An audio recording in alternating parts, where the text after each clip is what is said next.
I'd like to welcome you guys to this week's report. It's Thursday morning. Actually, I'm doing this at 6:30 in the morning so that I don't have to deal with the heat later.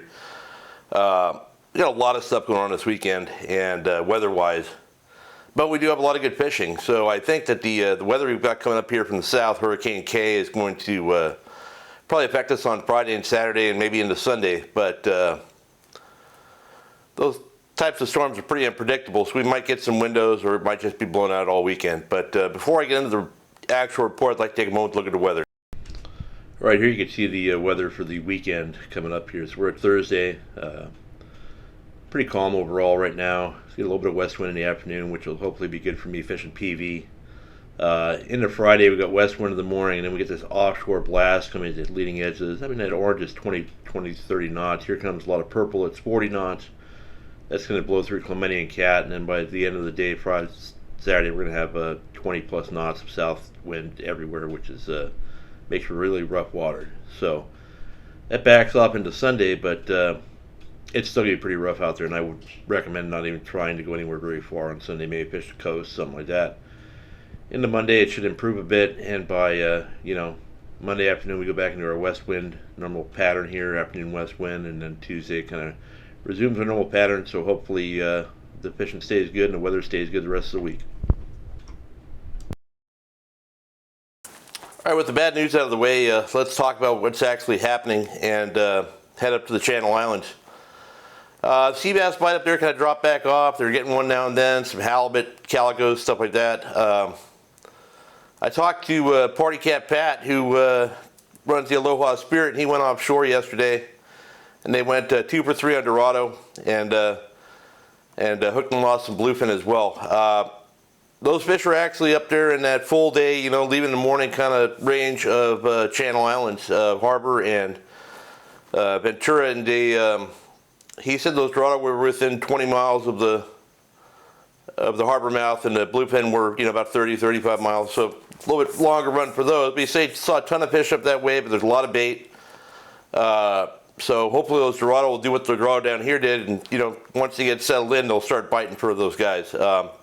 He said they're going to have some more of those trips online, so if you live up that way or just want to change the scenery, or just go fish somewhere with a lot less boats, I would check out their calendar and see what they have coming up. I actually had to make some notes. There's so many different things going on today, so if you see me looking down, that's what I'm looking at. I'm going to head down to San Clemente Island. It's actually been really good fishing out there this week and over the weekend. I saw a couple of reports from friends. Randy Spicer from Kicker Jigs was over there, got a nice big yellowtail. I saw Benny Florentino had a nice yellow the other day. That same general zone. The cities are biting the surface iron. I would use a mint jig. They have that, Kicker makes that Enlightenment, which is a good swimming jig, and I give them a shot since I'm using their picture here. Definitely recommend trying those out, or a Teddy 4.0 Senior, or maybe a 45 or a Starman 112 in mint if you're fishing surface iron yellows anywhere, but especially at Clemente. Ron Matro, who's another bass guy that I know, he went over there, I don't know, over the weekend at some point, took his kids. He has his 5-year-old got a 7-year-old daughter. She's got a 4-pound bass. His son Caden got a 6, and he got an 8-pounder, which is his personal best bass, and he said it was just really good fishing over there. So pretty cool to have a whole family go over and catch some fish like that, and congratulations, Ron. Other than that, the sport boats have been fishing Clemente as well for part of their trip. If they're on an overnight trip, the Fury and the Thunderbird, I think are the main boats doing it. And the fish are biting on the front side for them still. Gold Bluff area, down around the front, all the way to the east end, depending on the day. But most of the guys are still fishing offshore, and that's we'll talk about that in a bit. Heading into Catalina. Not a lot of coverage out there. My buddy Chris Oakes went out on Labor Day, and despite the parking lot at the launch ramp being completely full and a million boats on his way there and back, he didn't see a single boat fishing the island other than him. He reported good bass fishing on the backside, east end, on the kelp, deep water kelp. They also hooked a couple of yellows that got eaten by sea lions, which can be a problem when you're the only boat at that island. So you don't want to go offshore and you got some, get some weather here after the weekend, might be worth a shot if you want to go catch a bass or have a shot at the yellow, run out the cat. Nothing really on the coast that's been getting coverage. I'm going to go to PV this afternoon, and hopefully before it gets too windy, try and catch some calicos or something. So I'll report on that next week. But heading offshore, it's pretty much status quo at Dorado. Decker had a charter on Sunday. He ran out to just out towards the 289. Found an area that had 7 or 8 sport boats spread over a mile or two, and just pulled up, saw some Dorado jumping, had pretty easy fishing for limits. Pretty much a no-brainer. Just take bait, sardines, or whatever. Got a few friends who have run into them when they're just trying to cast lures on them and they're not biting it so well. If I was going to throw lures at them, I'd probably throw a small hard bait like a Lucky Craft DD100 would probably get a bite if they're not in a biting mood. And I mentioned before, if you're on your own boat and you see Dorado, they're around but they're not biting and all you have is lures, what I'll do is I'll take my deck hose and I'll spray it out onto the water, and that a lot of times the Dorado will think that's bait fish being fed upon, or just coming to the surface and they get fired up and you can throw a lure and they're going to bite. Not the best way to catch them. If you're going fishing for them, I'd recommend taking bait. There's still a lot of bluefin around.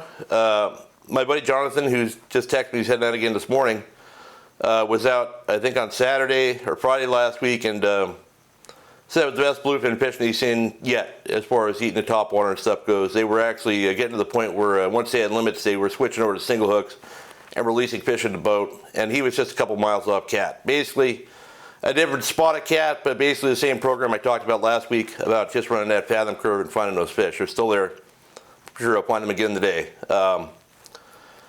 Gary Reyes and Jay Jones went out, and they've really been fishing a lot of tuna lately. If you guys hear me saying the same names over and over again, a lot of these guys are just my buddies, and I communicate with them so I know what they're up to. They ran out towards the mackerel bank and found some fish that were pretty uncooperative on the service lures. So they fished a bad back and caught a nice one pretty quick. It was Jay's biggest fish. Looks, I don't know, 150 plus pounds. So, if you find some that are up foaming and not biting, and you feel like trolling, go ahead. Sport boats that are fishing up that way. So basically those sport boats are really spreading out. They're not really that much between the islands. They're usually above the islands and outside of Clemente. And I know there's boats running out to Cortez and all Tanner and all the other stuff as well. So it's pretty spread out, but their best fishing's been at night. It's still on the knife jigs and stuff like that. During the day they'll bite a kite with a flying fish or a fake flying fish on there, but those real big ones are trolling a Mad Mac or a spreader board, but those real big ones aren't really biting that well during the day for guys that are on sport boats. I'm not saying you're not going to have a shot of them, but if you want to target one of those, I'd go on a multi-day trip so you have several nights to fish, or I would pony up the money and go with one of the 4-pack guys who's on that stuff every day. And I can't say enough, those guys like Pinnacle and Hayward's deal, Bight Sport Fishing, Billy K, those kind of guys, they're on that stuff day in, day out. They follow those fish. If you want a shot at one of those big ones, sleep in your own bed at night, get up at leisurely time, go out there. Most of these boats they have go really fast, so get out there and in an hour, catch a couple giants and go home, and they'll take care of everything else. And I mean for me, I'd rather do that than go on a 3-day trip. But it's probably about the same price. Yeah, so the Dorado are biting down here for the boats, the 3/4 day boats, full day boats, overnight boats, and the boats in San Diego that are fishing Dorado are coming up into U.S. waters to do it because they don't like the 2-fish limit down south, but there's plenty of Dorado down that way as well. So they're fishing U.S. waters for limits, so these things are close to it, getting some good scores. The full day boats out of San Diego are targeting that tuna that's below the border or right at the border. They're getting a mix of bluefin and yellowfin. I know the San Diego and the Liberty have been on it pretty good. I'm sure the Grande has as well, and I'm sure Tony will talk about that when she comes on later this week. Yeah, the stuff on those fish, it's mostly fly line fishing. So a 30 or 40 pound or 50 pound fly line setup, depending on the size of the fish. Some circle hooks appropriate to the different size sardines. And I not everybody pushes circle hooks, but I definitely recommend them for bluefin tuna and yellowfin tuna because they do have teeth, and if they, you get a J hook down their throat and you got that fish on for 20 minutes because you're on a drifting sport boat, you're got a good chance of getting chewed off even on heavier line.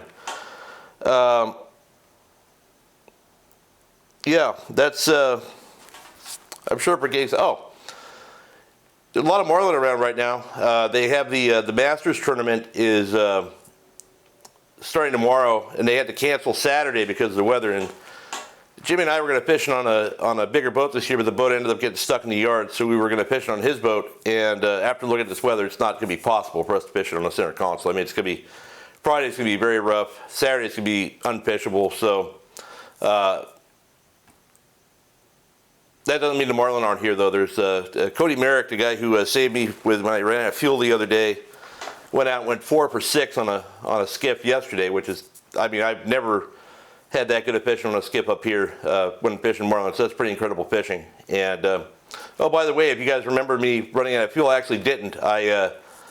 I have some kind of fuel uptake issue because when I went to refill my tank, which holds 60 gallons, it only took 45. So I feel a lot better about not actually running out of gas, but now I need to deal with the fuel issue before I make another long run. But yeah, I guess that's it. It's probably not going to be a really great weekend for fishing. Should be some interesting weather. That's something different and fun. But it straightens back out next week. Get out there. I'm sure all this. This is not like a northwest storm that's going to cool everything off. This is going to push more warm water and stuff up our way. I don't think it'll have any negative impact on fishing. So once the wind dies down and the sea state returns to normal, you could probably just go right back to what you're doing.